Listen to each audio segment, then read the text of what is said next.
full disclaimer, this is the most uncomfortable sermon I have ever preached in my entire life. I thought it was last week when we talked about Song of Songs. Nah, this is super uncomfortable.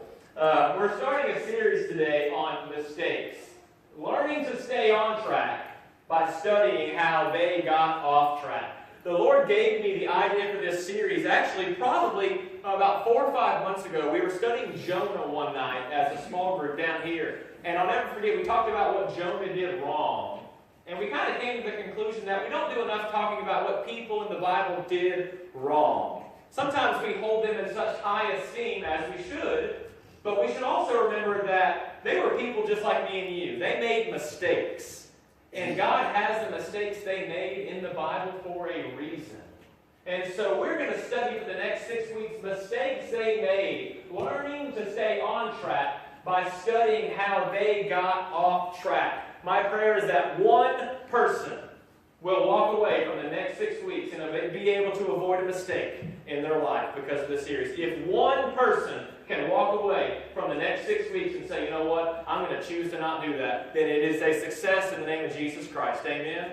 Amen. Would you open your Bible this morning to 2 Samuel? We're going to be talking about David and Bathsheba. It's a story that a lot of us are familiar with. 2 Samuel, we're going to be in chapter 11. I believe we have it on the screen.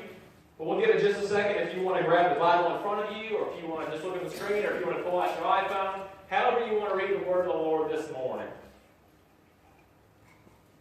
Raise your hand if you're familiar with the story of David and Bathsheba.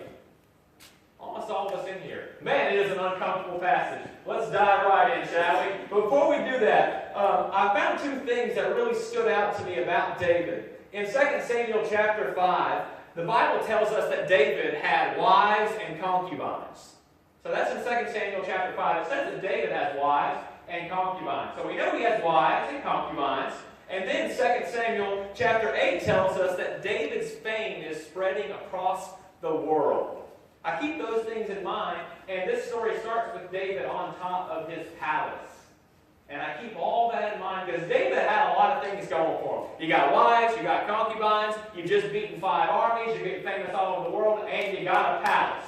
David isn't hurting right now. David is doing great. And we need to keep that in mind because that's where the text today starts.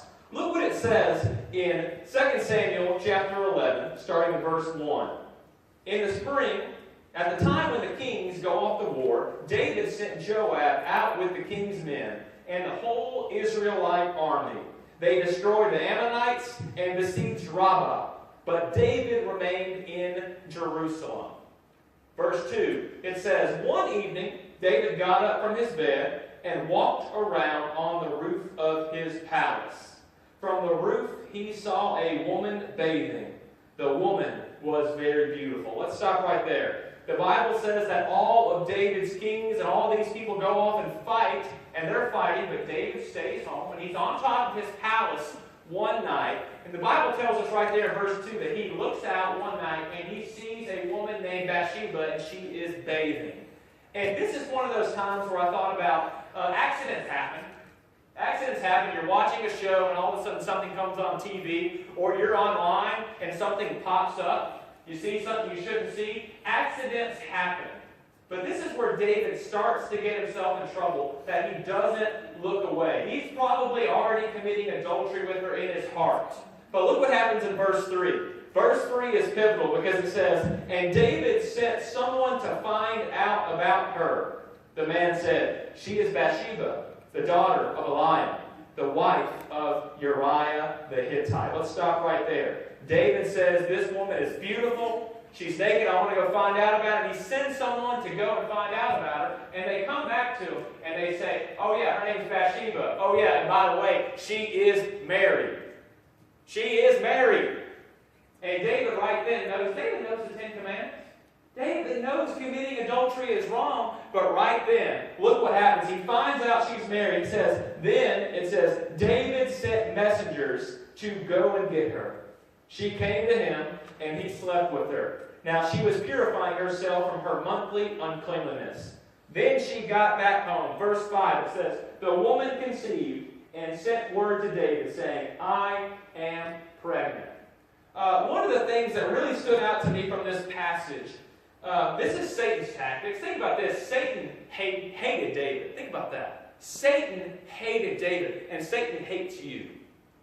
You ever stop to think about that? That we have an enemy that wants to steal, kill, and destroy you, absolutely hates you. And this is where Satan really starts to work his way into David's heart. And this is a classic tactic of our enemy. One of the things that Satan does is he will get us to focus on what we do not have.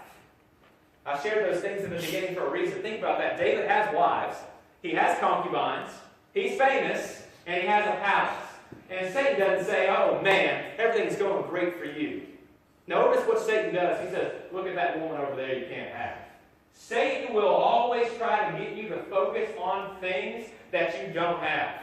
Think about the Garden of Eden, very beginning of time. Satan didn't appear and say, wow, look at all these beautiful trees God gave you. They look delicious. He said, look at that one right over there. Satan will always try to turn your focus away from what's in front of you onto other things. He even did it with Jesus. He went to Jesus. Jesus is the king of the galaxy. And he said, yeah, you're the king of the galaxy. He didn't say that. He said, no, look at these kingdoms right here. You worship me, I'll give you those. We have to remember, Satan will try to get us to focus on what we don't have. 2 red flags that we should always watch out for. Longing for what you don't have, or Satan belittling what you do have. Oh man, if I only had this job right here. If I only had this job. If I could only be with this person, longing for what you don't have, or belittling what you do have. Yeah, you have a job, but you don't make a lot of money in it. Or yeah, you have a spouse, but they don't look like they did 20 years ago. Just being real. Longing for what you don't have, or belittling what you do have. 2 of Satan's key tactics. So David sends for this woman. She gets pregnant. And verse 16 all the way through verse 13 is where David makes a massive mistake in his life because he tries to cover up what he has done wrong. David calls Uriah home from the army and says, you should go home. But Uriah doesn't go home. And then he tries to get Uriah drunk so that Uriah will go home and sleep with his wife and get her pregnant. And that doesn't happen. And so David then decides, I'm going to cover this up by just having the dude killed. Wow, that really escalated quickly. I'm just going to have this guy knocked off. I'm just going to have him taken care of. And that's what he does. He has Uriah, the husband of this woman that he just had an abortion with, has him killed. And I think it's so important for me and you to remember that David covered up his sin. It's important for us to remember this because, church, anything that we have to cover up is something we should not do. Think about that. Anything that you or I have to cover up is something we should not do. We were doing membership class recently. It was with Benjamin, actually. And the Nazarene manual, there's a part of the Nazarene manual where it says Nazarenes cannot be in oath-bound secret societies. Yeah, you're Nazarene, you can't be in an oath-bound secret society. And we started talking about that, and we kind of came to the conclusion, why does it say that? You know why? Things done in secret are rarely good. David tried to cover up his sin. And we have to take to heart that anything that we do that needs to be covered up should be avoided. Let's break it down a little bit. Anything that you say that you wouldn't want said in front of the whole church, you shouldn't say it. Anything that you're thinking that you would not want broadcast on the big screen of your life in front of all your family and all your friends, you shouldn't think it. Or anything you do, if it's Friday night and you do something, and you say, man, I'm glad people at church don't see this. You shouldn't do it. Anything that we have to cover up should be avoided. Hey, I'll just be real. There's been times where I've been walking in this church on Sunday morning. Oh, Pastor's getting real. And I will walk by people and they'll be talking, but as soon as they see me, they stop talking. And as soon as I walk by, they start to whisper again. Do you want to have the conversation in front of the whole church? Then we shouldn't have it. Anything we say, do, or think that has to be covered up, we should avoid. Because anything done in secret is rarely good. It includes our thoughts, our words, and our actions. And this brings us to the main point of today. It's important for us to remember that David's mental lust turned into coveting, which turned into physical adultery. Then it turned into deception, trying to cover up. And then it turned into murder. And this brings us to the main point of today. Sin always gets worse. Oh, that's a big, complex point. Sin always gets worse. And sin is a lot more serious than Satan would like us to believe. It always gets worse. David's mental adultery turned into physical adultery, which turned into deception, which turned into murder. And somebody's like, wow, is this preacher saying that if I think about somebody naked, then I'm going to end up murdering somebody? Yes, I am. Because Jesus Christ himself, if you read the Sermon on the Mount, which we're going to do a whole study on later this year, Matthew chapter 5, Jesus says, he who looks at a woman lustfully has already committed adultery with her in his heart. And then he said, anybody who hates a brother and sister has already committed murder in his heart. Well, then Jesus goes on in Matthew 5 and says, if your eye causes you to sin, gouge it out and throw it away. This is Jesus talking. Jesus says if your hand causes you to sin, cut it off and throw it away. You see, sin is so serious that Jesus was suggesting we go to any lengths to get rid of it. Get rid of it now. Get rid of it fast. Get rid of it. Because sin is so much more serious than Satan would like us to believe. And I know this passage is talking about the mistake that David made, which was adultery. That was the main thing that he did that led him down this path. And that is important for us today in our society. In 2017 America, do you see it all around in our society? Our society struggles with lust. And you know what? I'll say it like this. Our society embraces lust. Every second, think about this. Every single second in the United States, 29,000 individuals are viewing pornography. Every second in our country, 29,000 people are viewing pornography. 40 million Americans will view pornography this month. 40 million. And you talk about affairs. David obviously had an affair.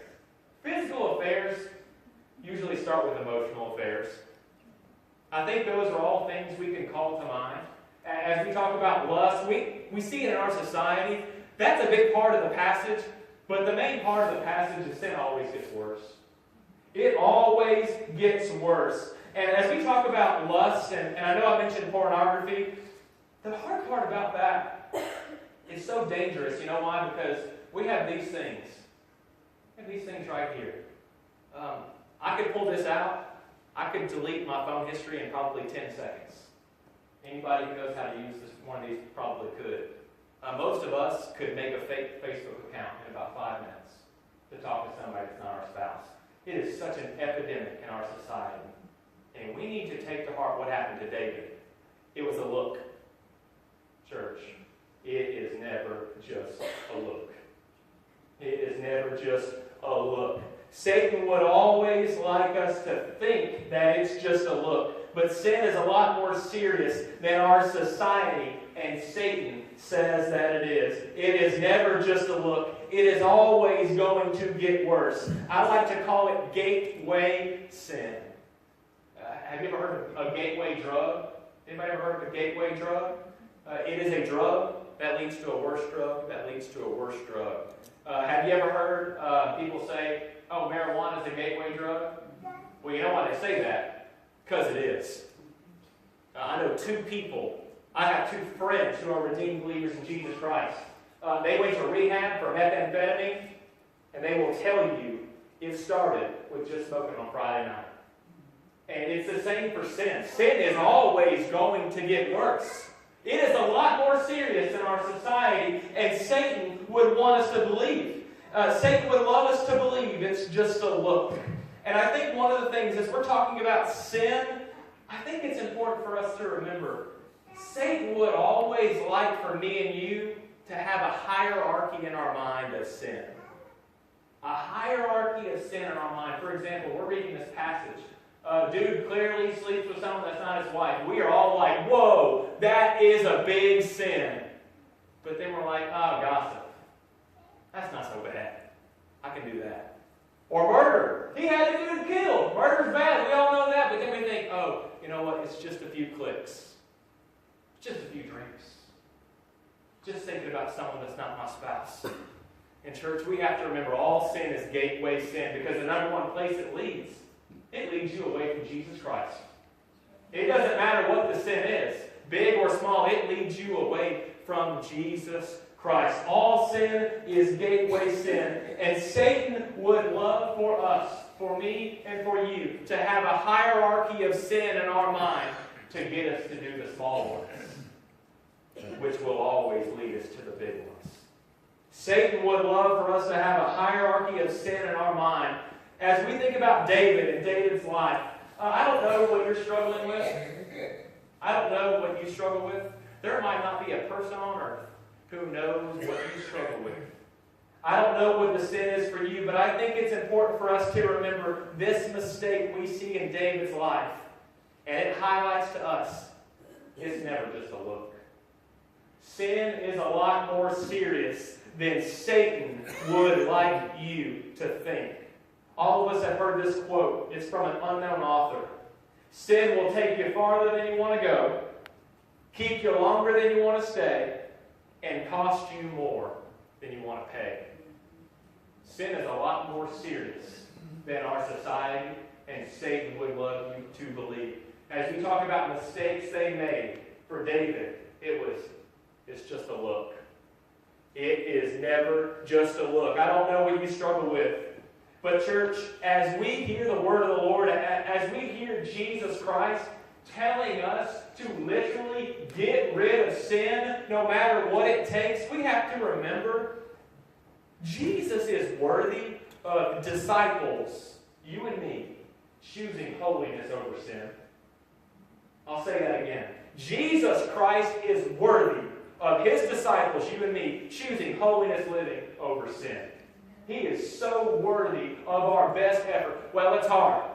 It's hard for me to stop doing this. It's hard for me to stop sinning. Well, you know what? It was hard for Jesus Christ to bear that cross. But he did that so that we can have the power to overcome sin in our lives. What would it be for you? What would be the thing in your life that Jesus would tell you you need to get rid of? You need to get rid of now, and you need to get rid of it fast. Sin is a lot more serious than Satan would like you to believe. With David, it started as a look.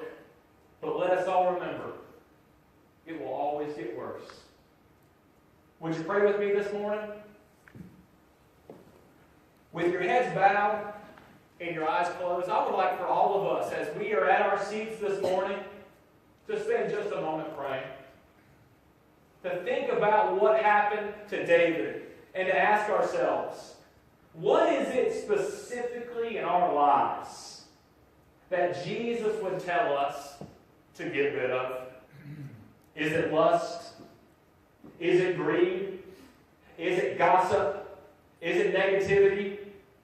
What would it be in your life that Jesus would say you need to get rid of?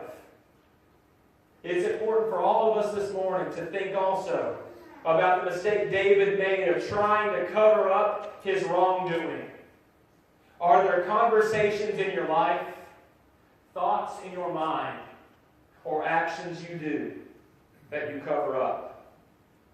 Whatever it is, Jesus is worthy of you taking up your cross and choosing holiness over sin. Lord Jesus, help us not to be naive. Help us to know and help us to see through the lies of Satan and see sin as you see it, Jesus, as something that has no place in our walk with you.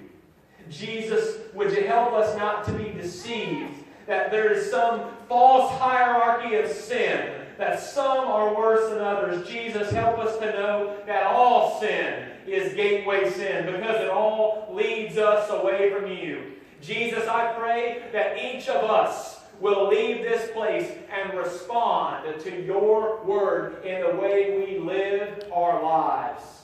Jesus, help us not to be people who harbor sin. Help us to remember the words of Matthew 5. Whatever it is that causes you to stumble, throw it away. It's in Jesus Christ's name I pray. And all God's people said, Amen. You know, David was able to get back on track. We know the story of David and Bathsheba. David was able to get back on track. David and Bathsheba is actually in the bloodline of Jesus Christ. Think about that, because they gave birth to Solomon. Read the genealogy of Jesus. Jesus can redeem any mistake. David was able to get back on track. I want you to join us next week as we talk about people who got off track and who never got back on track, whose lives were completely derailed by one small thing that we face every single day. I hope to see you then. God bless.